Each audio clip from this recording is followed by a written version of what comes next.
जय श्री राम। मित्रों, राम के वन चले जाने पर दशरथ जी को जब मूर्छा से होश आया तो उन्होंने यही कहा कि जाओ राम को रथ में बैठा के ले जाओ, 2-4 दिन वन में घुमाओ और फिर लेकर के वापस आ जाना। अगर नहीं आए तो सीता जी को तो जरूर ले आना। इतना सुनते ही सुमंत ने क्या किया, पाई जायस नाई सिरो रथु अति बेग बनाई, गयउ जहां बाहिर नगर सीय सहित दो भाई। सुमंत्र जी राजा की आज्ञा पाकर सिर नवाकर और बहुत जल्दी रथ जुड़वाकर वहां गए जहां नगर के बाहर सीता जी सहित दोनों भाई गए हुए थे। तब सुमंत नृप बचन सुनाए, कर बिनती रथ राम चढ़ाए। चढ़ी रथ सीय सहित दो भाई, चले हृदय अवधहि सिरोनाई। तब वहां पहुंचकर सुमंत ने राजा के वचन श्री रामचंद्र जी को सुनाए और विनती करके उनको रथ पर बैठाया। सीता जी सहित दोनों भाई रथ पर चढ़कर हृदय में अयोध्या को सिर नवा करके चले। चल तो राम लखी अवधय नाथा, बिकल लोग सब लागे साथा। कृपा सिंधु बहु विधि समुझावही, फिरहि प्रेम बस पुनि फिर आवही। श्री रामचंद्र जी को जाते हुए और अयोध्या को अनाथ होते हुए देखकर सब लोग व्याकुल होकर के उनके साथ हो लिए। कृपा के समुद्र श्री राम जी उन्हें बहुत तरह से समझाते हैं तो वे अयोध्या की ओर लौट जाते हैं, परंतु प्रेम बस फिर लौट आते हैं। लागती अवध भयावन भारी, मानहु काल राति अंधियारी। घोर जंतु सम पुर नर नारी, डर पहिए कहीं एक निहारी। अयोध्यापुरी बड़ी डरावनी लग रही है, मानो अंधकारमयी काल रात्रि ही हो। नगर के नर नारी भयानक जंतुओं के समान एक दूसरे को देख करके डर जाते हैं। घर मसान परी जन जनु भूता, सुतहित मीत मनहु जम दूता। बागन बिटप बेली कुम्हिलाई, सरित सरोवर देखी न जाही। घर शमशान, कुटुंबी भूत प्रेत और पुत्र हितैषी और मित्र मानो यमराज के दूत हैं। बगीचों में वृक्ष और बेलें कुम्हिला रही हैं। नदी और तालाब ऐसे भयानक लगते हैं कि उनकी ओर देखा भी नहीं जाता। हय गय कोटिन केली मृग, पुर पशु चातक मोर। पिकर थांग सुक सारिका, सारस हंस चकोर।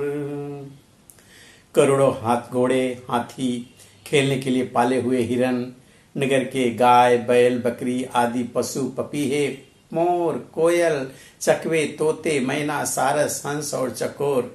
राम वियोग बिकल सब ठाढ़े, जह तह मनहु चित्र लिखि काढ़े। नगरु सफल बनु गहवर भारी, खग मृग विपुल सकल नर नारी। श्री राम जी के वियोग से सभी व्याकुल हुए। जहां तहां ऐसे चुपचाप स्थिर होकर खड़े हैं मानो तस्वीरों में लिखकर बनाए हुए हैं।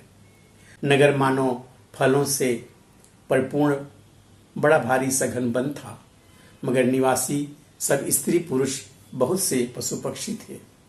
अर्थात अवधपुरी धर्म अर्थ काम मोक्ष चारों फलों को देने वाली नगरी थी और सब स्त्री पुरुष सुख से उन फलों को प्राप्त करते थे।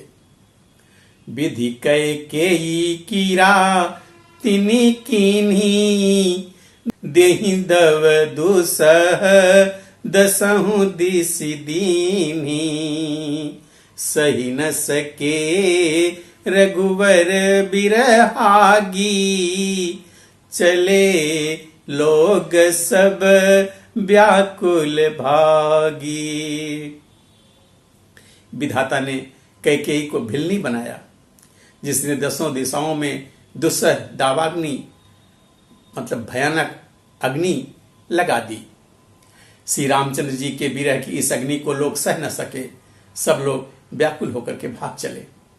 सब ही विचारो कीन मन माही राम लखन सिय बिनु सुख नाही जहाँ राम तहाँ सुबई समाजू बिनु रघुवीर अवध नहीं काजू।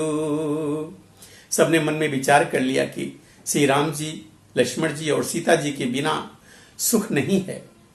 जहां भी राम जी रहेंगे वहीं सारा समाज रहेगा। श्री राम जी के बिना अयोध्या में हमारा लोगों का कोई काम नहीं है। चार चले साथ यस मंत्र दृढ़ाई सुर दुर्लभ सुख सदन बिहाई राम चरण पंकज प्रिय जिनहि विषय भोग बस करही किति नहीं। ऐसा दृढ़ विचार करके देवताओं को भी दुर्लभ सुखों से पूर्ण घरों को छोड़कर श्री पुरुष रामचंद्र जी के साथ चल पड़े। जिनको श्री राम जी के चरण कमल प्यारे हैं, उन्हें क्या कभी विषय भोग बस में कर सकते हैं। बालक वृद्ध विहाय गृह लगे लोग सब साथ तम साथ तीर निवास किय प्रथम दिवस रघुनाथ। बच्चों और बूढ़ों को छोड़कर घर में सब लोग साथ हो लिए। पहले दिन से ही रघुनाथ जी ने तमसा नदी के तट पर निवास किया। रघुपति प्रजा प्रेम बस देखी सदय हृदय दुखो भयहु विसेखी करुणामय रघु नाथ गोसाई बेगी पाई हई पीर पराई।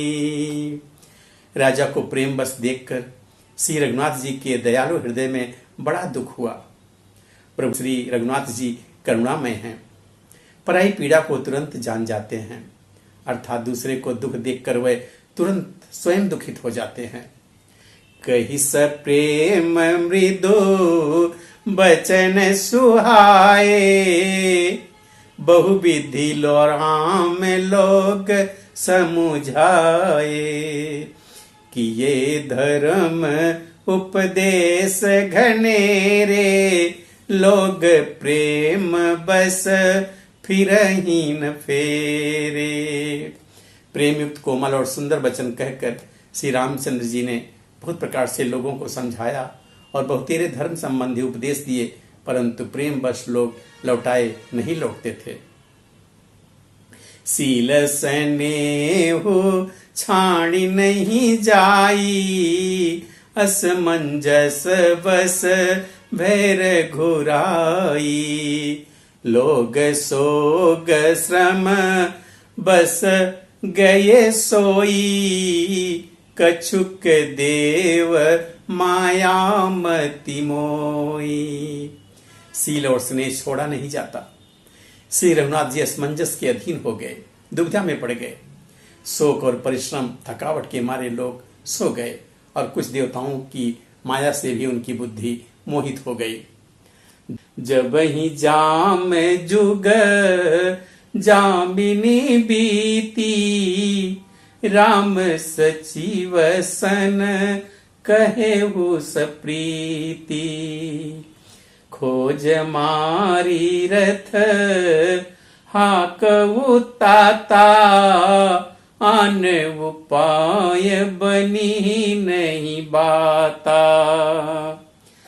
जब दोपहर रात बीत गई तब श्री रामचंद्र जी ने प्रेम पूर्वक मंत्री सुवंत से कहा, हे तात, पहियों के चिन्ह का पता न चले इस प्रकार रथ को चलाओ, और किसी उपाय से नहीं बन सकेगी। ऐसा रथ चलाओ कि रथ के पहियों का निशान भी नहीं दिखाई दे। राम लखन सिय जान चढ़ी, शंभु चरण सिरोनाए। सचिव चलायो तुरत रथु, इत उत खोज दुराए। शंकर जी के चरणों में सिर नवाकर श्री राम जी, लक्ष्मण जी और सीता जी रथ पर सवार हुए। मंत्री ने तुरंत ही रथ को इधर उधर खोज छुपाकर चला दिया। मित्रों, अब आगे की कथा हम अगले वीडियो में देखेंगे। तब तक के लिए जय श्री राम।